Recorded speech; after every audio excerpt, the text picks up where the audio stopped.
Today, I do want to speak about why Real Madrid are invincible. And the first thing that I do want to say about Real Madrid is I really do appreciate what they bring to this sport, because the fact that we saw Real Madrid knock out a very good Bayern Munich, I'm like, dude, the only thing that I can do is congratulate this team. They have been able to show that they can take down any team in Europe. They went through Leipzig, they have gone through Man City, and now they have gone through Bayern Munich. And Real Madrid are going to be going to the final of the Champions League to face against Dortmund. And so I just want to clap it up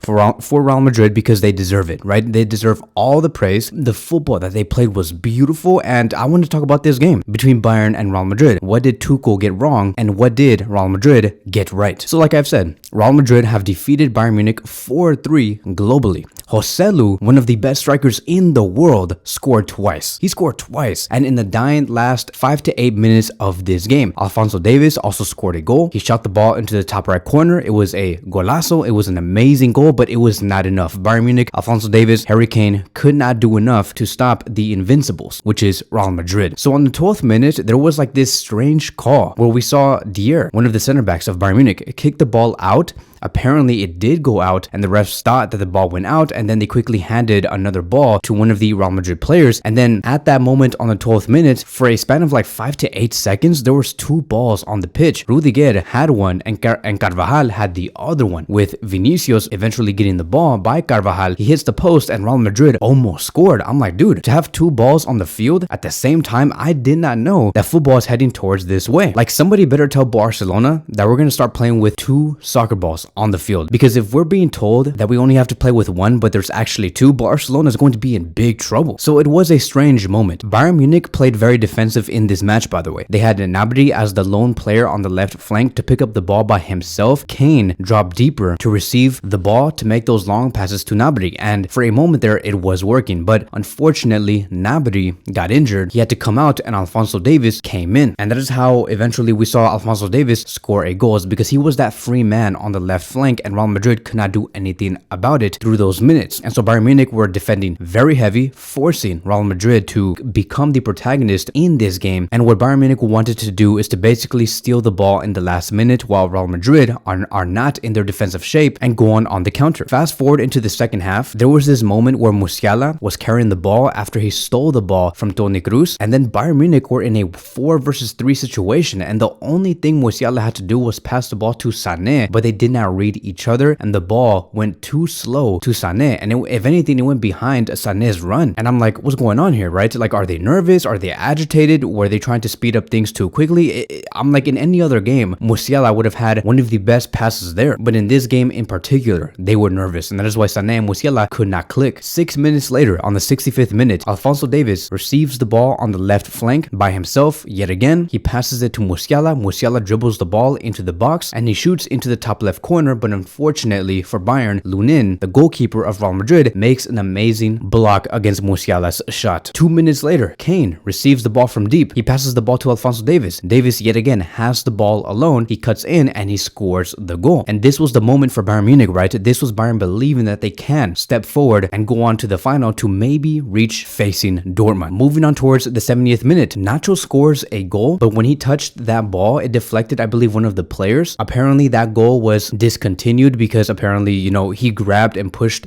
Joshua Kimmich's face. To me, it was a clean play. Like, I don't know why the ref was saying, no, this is not a goal from Nacho, because Nacho, he was touching the face of Kimmich and he was pushing. Like, I didn't see anything, right? The only thing that I saw was beautiful football. I saw a beautiful goal from Nacho. That was a hard-earned goal. Like, Real Madrid were trying to, you can tell, they were practicing that play over and over again on how they were going to score against Bayern, and the fact that the ref had to call that one out, I'm like, dude, are you serious? Let Real Madrid play their beautiful football. 5 minutes later, Musiala receives the ball between the lines. He passes the ball to Kane, and Kane was on a 1v1 situation with the goalkeeper. And then all Kane had to do was shoot the ball into the net, but it ends up hitting the net from the outside. And in any other situation, Kane would have scored that goal. But again, I felt like Kane was going through the exact same thing, like what happened with Musiala when he tried to pass the ball to Sané. Kane was nervous. We're talking about a striker that has scored more than 25 goals this season. He is one of the best strikers in the world, and he still missed that opportunity. So I knew that Tuchel and Bayern Munich were so frustrated. As a matter of fact, Tuchel was so mad that he took out Kane, Musiala later in the game. And let me tell you, when I saw that, I'm like, bro, this game that was being made by Bayern, right? These opportunities that were being generated was coming through Kane, Musiala, and Davies. And Tuchel switched out Kane and Musiala for Motin and Müller. A couple of minutes after that substitution, on the 84th minute, there was a counterattack that was being led by Bayern. Müller had the ball.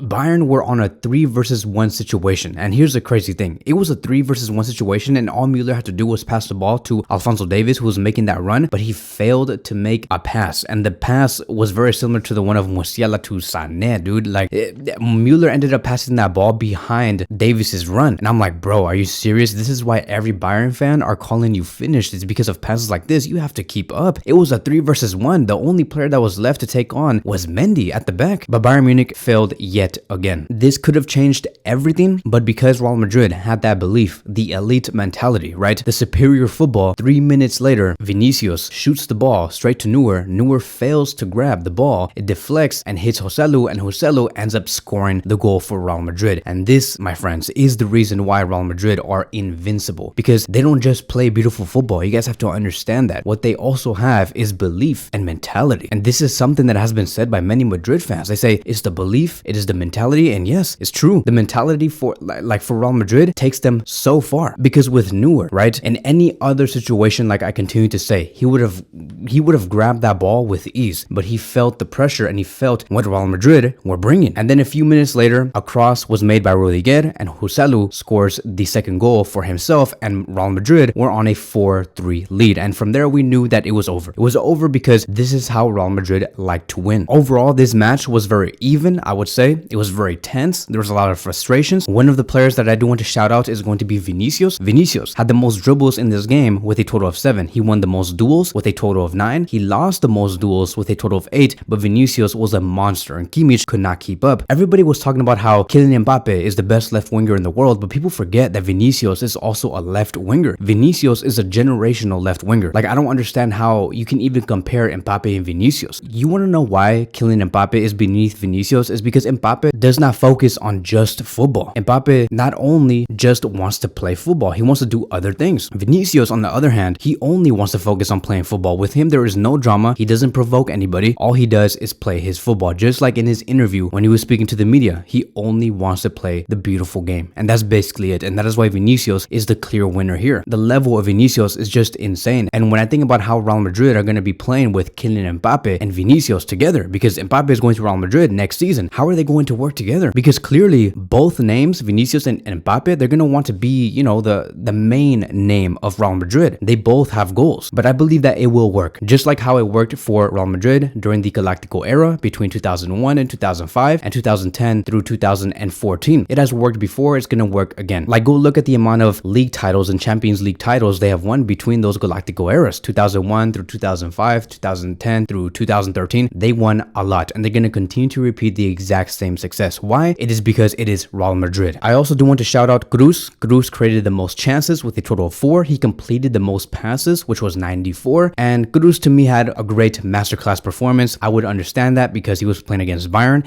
a former team that he used to play for. And I know that Cruz always likes to show up against Bayern Munich. Another player that I do want to shout out is one of the best strikers in the world, and that is Joselu. Joselu has scored 2 goals for Real Madrid. Like, the amount of young people right now that are the age between 4 to 10 years old, or maybe even 13 years old, they're going to be looking at Joselu and saying, I want to be that guy. That is the guy that I want to be. This is the one that scored 2 goals against Bayern Munich. Really? That's going to be one of the best players in the world in the future for sure. And I'm happy to see that these youth players, the young people that follow the sport or are looking to get into the sport later in their life, they're going to be looking at Joselu as a trademark. And I'm happy for this sport. Another player that I do want to speak about is going to be on Bayern Munich's side, and that is, I believe his name is Pavlovic. I don't know if I'm saying that correctly or incorrectly, but excuse me for saying that incorrectly if I did. But he had an amazing performance, and he put up a solid game against Real Madrid. The way that he likes to recycle the ball, carry the ball with him, and scan through the field to see what is the safest option, it is amazing. He won all of the 1 versus 1 duels, and he defends his box with a lot of enthusiasm, a lot of confidence, his composure, his mentality. It is amazing. And And for him to do this at the age of 19 years old, Bayern Munich do have a great player in their hands that will become one of the best players in his position. And so in the end, Real Madrid, they won fair and square. They won it, right? They deserve it. It's clear. There's been talks and chirps about how Mueller supposedly that, that goal that they scored in the last few minutes, it was supposedly offside. To me, yes, it was offside. Mueller was offside because he made a pass to De Ligt and De Ligt scores the goal, and everyone was saying that, it doesn't count, that the ref called it and he said that it was offside, and some people were saying like, no, it was onside. I'm like, dude, if you look at the image, if you look at the video, it is offside. There was no way Bayern Munich scored that goal. Mueller was miles offside from the defender. So I'm glad to see that the ref called it offside before it even came offside. It's like the ref knew the future, which is crazy. Like, this sport is amazing. The amount of technology that they have, they cannot get any decision wrong. You may say Madrid won because of the refs. No, Madrid won because it is Madrid football, the beautiful football that they play. And many people were still trying to talk about it and say that it was onside. It should have been a goal for Bayern Munich. Ancelotti had a few things to say, and he said Bayern Munich complained about the offside. Okay, so we complain about the cancelled goal of Nacho because Kimmich clearly dived, which is true. Like, why would you fall after you have your face being pushed and grabbed? To me, I felt like at that moment, Joshua Kimmich should have had a stronger mentality like Real Madrid, because if he had a stronger mentality like Real Madrid, he would have never fell after his face has been grabbed and pushed inside the box. Ancelotti was 100% right here, and this is the reason why they're going to go into the final to face against Dortmund, because they have a strong mentality, my friends. You cannot beat that. So again, I want to congratulate Real Madrid. I continue to clap because they just continue to do it every year. You cannot count Real Madrid out. They are the kings of the Champions League for a reason, and they will win the Champions League. Let me tell you, listen to me closely. They will win the Champions League. They will beat Borussia Dortmund. You may say, but Kevin, Dortmund have a better mentality, a better sporting plan. No, Real Madrid will beat Dortmund for sure.